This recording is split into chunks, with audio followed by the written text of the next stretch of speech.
Pastor, Yes, my Pastor, dear. Yes, my dear. you know, there is something that has been confusing me for a long time now. Yes, ask me. I want to ask, can the natural elements stop one to move forward in life? Of course, of course, of course. You know, we have, when we talk about the elements, I often talk about elemental prayers. People don't understand what I mean. When we talk about the elements, we mean water, we mean the air, we mean fire and the earth. These are the four principal elements. And these elements, they are entities.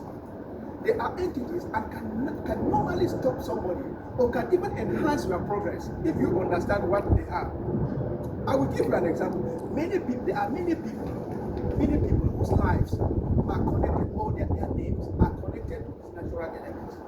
When your name is connected to a natural element, some of these elements, they are controlled by spiritual entities. Let me give you a simple example.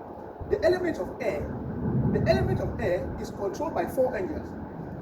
In the book of Revelation, I think Revelation 16, the Bible talks about the four angels standing at the four corners of the earth. Right? They are holding the winds. Meaning the winds are in their hands. They are holding these winds so that the winds will not blow our globe off. So they are the ones controlling. And the Bible also said that God rides on the wings of the winds. He rides on the wings of the wind. Therefore, wind is controlled by spiritual entities and can enhance or can stop somebody if you don't understand what it is. Now, let me give you another example. There is a gentleman called Moses who was born and was thrown into the sea, into the water. He was put in a basket and placed into the water because Pharaoh wanted to kill the male children of the Israelites, the Jewish people. So now, this boy was picked by Pharaoh's daughter who went to swim in the river Nile, I think.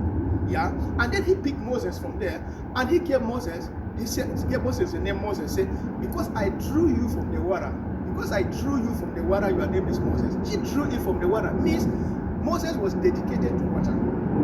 He was dedicated to water. And if you look at it, there is nothing that fought Moses like water in his ministry.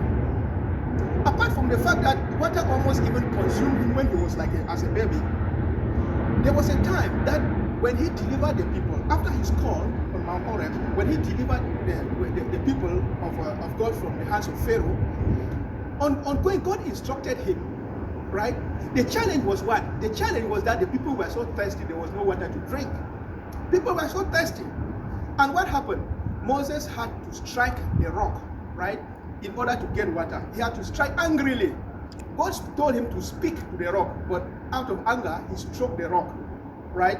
Because he was angry about the situation. That was a challenge. Number three,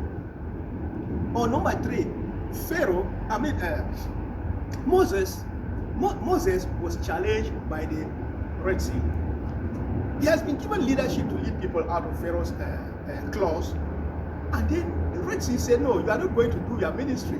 Because God called him. The Red Sea refused until God had to intervene and told Moses that he should stretch for the rod. He stretched for the rod before the Red Sea could divide. So you see how an element can want to stop somebody. If God is not actively involved in your life, an element is very, very, very likely to stop if you hold that element. Now Moses owed this element of water. He has been dedicated to water, so water has power over him. Whoever you are dedicated to has power over you.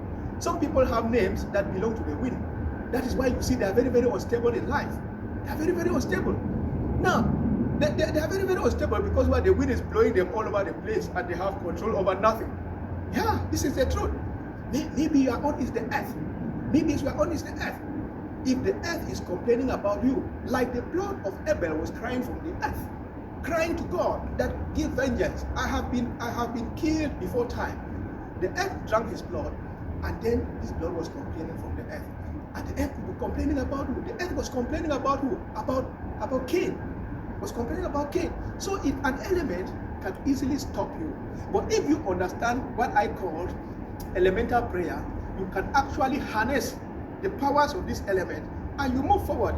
There was a one man of God who did this. Elijah used the west wind and he ran faster than a carriage, which is the present day automobile. He ran from Mount Carmel. When he used the west wind, and the west wind brought about what? Brought about the rain. When rain was coming, he used that west wind to fly upon the wings of that wind, and he ran more than an automobile. That is how a spiritual person can do. So, an element can actually stop you, or it can help you in your journey in the spiritual realm. All right. Thank you so much, Pastor. God bless you. Wow.